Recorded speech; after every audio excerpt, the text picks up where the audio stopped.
2016? Yeah, don't really remember much about 2016. I think I just tried to erase it from the memory bank. And then look, it's Oakmont. Even though Gil has come in here and done his thing, it's still a big brute of a golf course, and you're going to have your wits about you this week, all the way throughout the bag, off the tee, into the greens, around the greens. Look, everyone knows what to expect. It's Oakmont. It's going to be a great test. We're going to open it up to questions on the right, Luke.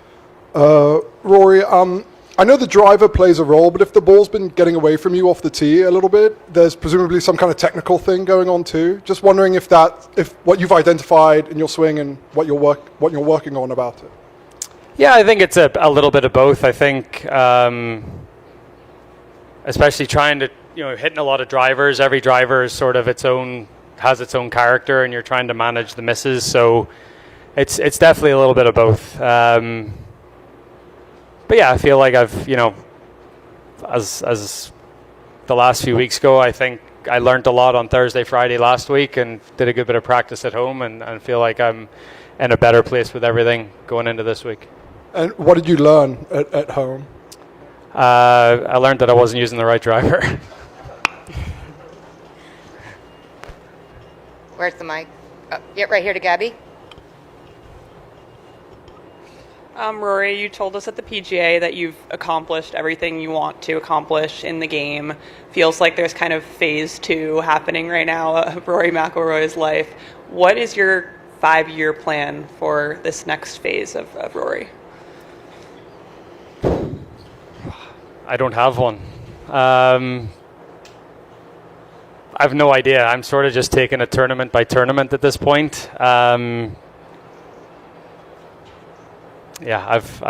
no idea. On the left, Mark. Hey, Rory. I know it's probably a good problem to have, coming off the Grand Slam, but what is the difficulty of kind of resetting in these last couple of weeks? And what's the challenge that you've found, the last 2 tournaments at least, and as you go forward? Yeah, I think it's, trying to have a little bit of amnesia and forget about what happened 6 weeks ago. And then just trying to find the motivation to go back out there and work as hard as I've been working. I worked incredibly hard on my game from October last year all the way up until April this year, and it was nice to sort of see the fruits of my labor come to fruition and have everything happen. But at the same time, you have to enjoy that. You have to enjoy what you've just accomplished. And, I certainly, I feel like I'm still doing that, and I will continue to do that. But, at some point, you have to realize that there's a little bit more golf left to play this season. Here, Portrush, Ryder Cup. So those are obviously the 3 big things, that I'm sort of looking at for the end, for the rest of the year. But I think weeks like Quail Hollow or weeks like even last week, it makes it easier to reset in some way, to be like, okay, I sort of need to get my stuff together here and get back to the process and sort of what I'd been doing for that 7 months, from October last year until April this year. Stay back left with Adam. Rory, have you settled on a driver that you want to use this week, first of all? Yeah. What is it? A TaylorMade. What model? Are you back to the 10? Or the come 35? out and watch me hit balls and you'll see. Okay. And going back to the PGA, how big of a factor was it that you didn't have the gamer driver that you had used at the Masters? It wasn't a big deal for Scotty, so it shouldn't have been a big deal for me. Right here in front left, Anne. Hey, Rory. How tough is it to regain that motivation? And did you think it might be this difficult to regain motivation? Yeah, I didn't know. I mean, look, you dream about the final putt going in at the Masters, but you don't think about what comes next. So, yeah, I think I've always been a player that struggles to play after a big event. You know, after I win whatever tournament, I always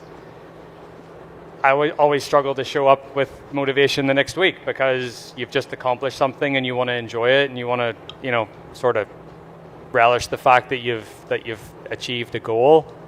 And I think chasing a certain goal for the better part of, you know, a decade and a half, you know, I think I'm allowed a little bit of time to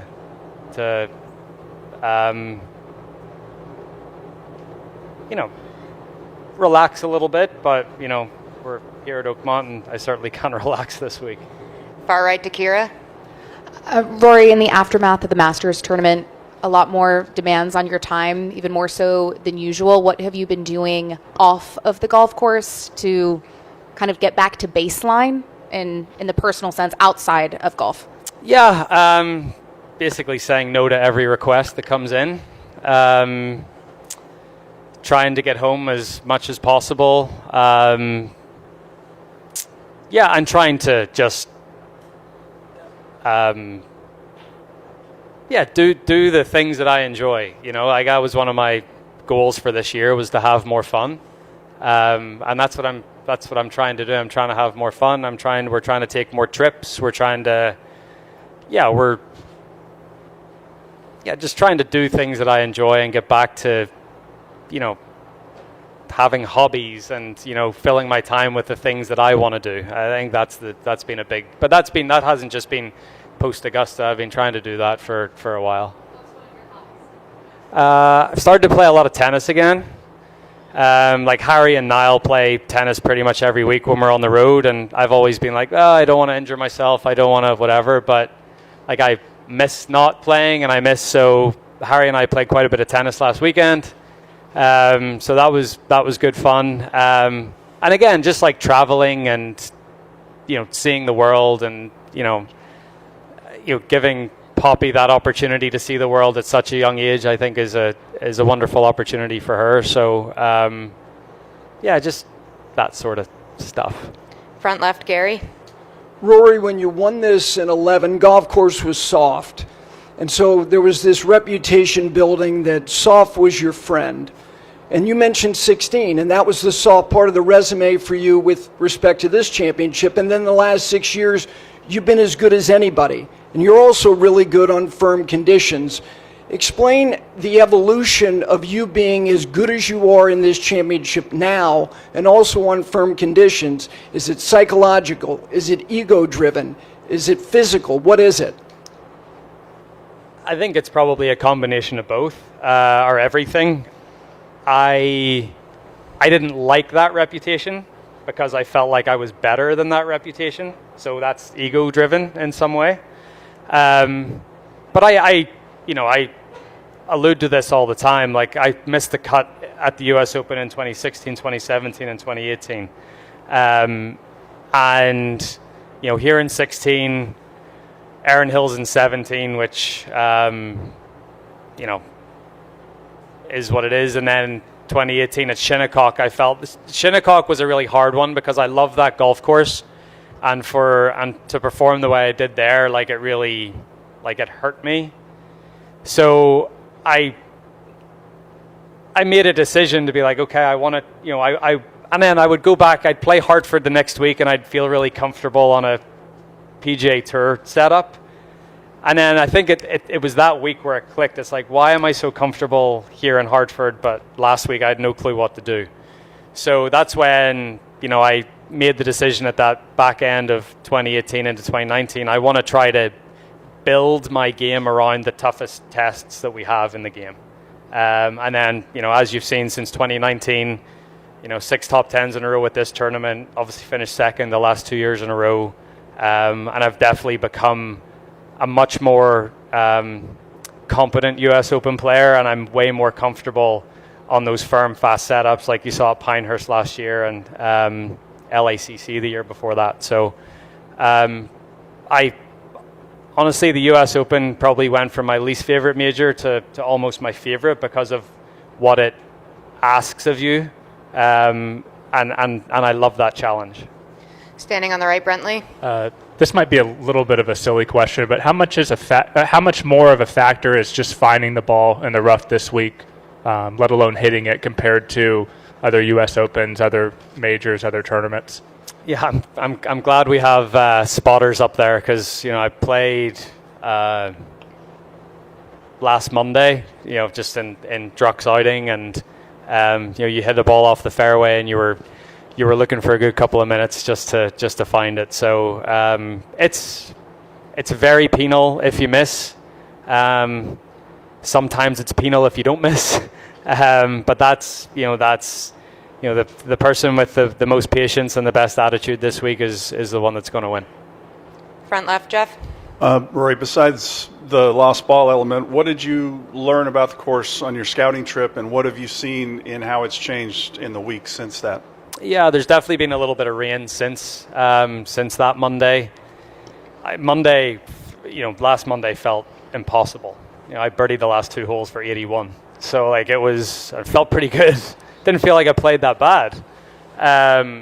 So it's much more benign right now than it was that much. I mean, they had the pins in dicey locations and greens were running at 15 and a half, and it was nearly impossible. But this morning it felt it was a little softer.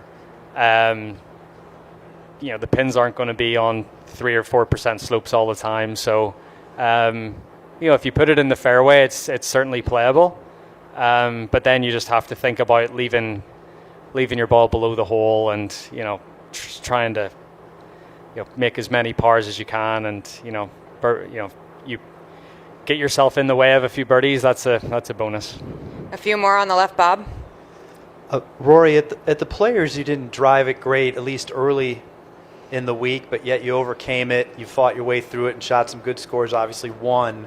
Is anything the similar that you're going through now with that, and how do you sort of get through it when you're having a tough day off the tee? Yeah, I mean, Players, the rough's short. They probably cap it. That's like 2.5 inches, and then if you go off the fairway, you're in pine straw, where you have a shot if you have a gap in the trees, and it's definitely more of a, you can play recovery golf at the Players.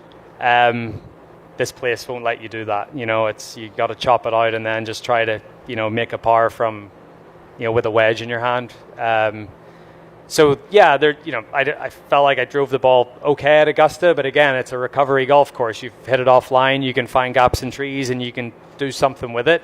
You miss a fairway here, you can't really do anything with it unless you're in the middle of a fairway bunker, and you can get something over the lip. So much more penal if you do miss it, and hopefully I feel a little better with the driver over the weekend at home, and even today playing a practice round. So hopefully I can hit a few more fairways than I have been hitting, and give myself some opportunities. Far right. Oh, sorry. Far right, Sam. Rory, you mentioned just having to chop out every time you miss a fairway. Are there ever calculations where you might decide to go for it, and what would go into that thinking if a ball's in the rough? Yeah, just a lie. Just whatever club you think you can get on it. If there's a bunker to cover, if there's it's. Yeah. I mean, and the good thing about this course is most of the greens have, run-ups onto them. It's not as if they're forced carries onto greens. So it gives you, if you have a half decent lie in the rough, it gives you a chance to at least run the ball up to the front of the green if you've got a decent lie. But decent lies in the rough are few and far between, so that's why you just have to, you don't want to ride your luck on this golf course. Last two on the left, Dave and Michael. Yeah, Rory, just a question about length versus strength. Is strength maybe more important at this golf course than most U.S. Opens, and is it maybe more important than length this week? Yeah, look, you hit the ball in the rough and you're not going to have any control of your ball going into the green, especially these greens that are pitched away from you, and it's just, you have to be able to spin the ball going into these greens if you want it to finish anywhere close to where you want it to. Saying that, the last two champions here did lead the field in driving distance. I watched quite a lot of 2016 over the weekend and just tried to get a feel for how the leaders played this golf course and what they did that I certainly didn't do over the first 2 days. But yeah, I mean, you've got DJ was obviously one, and Cabrera in 07. But you had a mix of players that were up there. You had Jim Furyk, finish second in 16. So I think there's different styles of games that can win here, but I certainly think that distance is never a disadvantage, and especially on this golf course. But you want to combine distance with accuracy this week. That's the recipe. Michael. Thank you, Julie. Going back your whole professional career and even your amateur career, you've always been very skillful and comfortable talking about yourself and talking about this game. And not everybody is, and I'm wondering where that comes from. It's probably because I love myself and I love golf. We're pretty comfortable talking about both of those things. Did you have a kind of mentor for that sort of thing, Chubby, or anybody else give you advice early on how to do it? No, not really. I think you're always going to be comfortable talking about subjects that you feel like you know a lot about. And I think I know a lot about golf, and especially my golf. There's no one better to tell you about my game and what I'm thinking and how I'm feeling than me. So, and I've always enjoyed that. I've always enjoyed talking about the game. I've always enjoyed the challenge that it presents physically and mentally, and trying to figure out a way to overcome those challenges. And your dad's a good talker. My dad can talk with the best of them, yes. Well, Rory, thanks for the time. Good luck this week. Thank you. All right.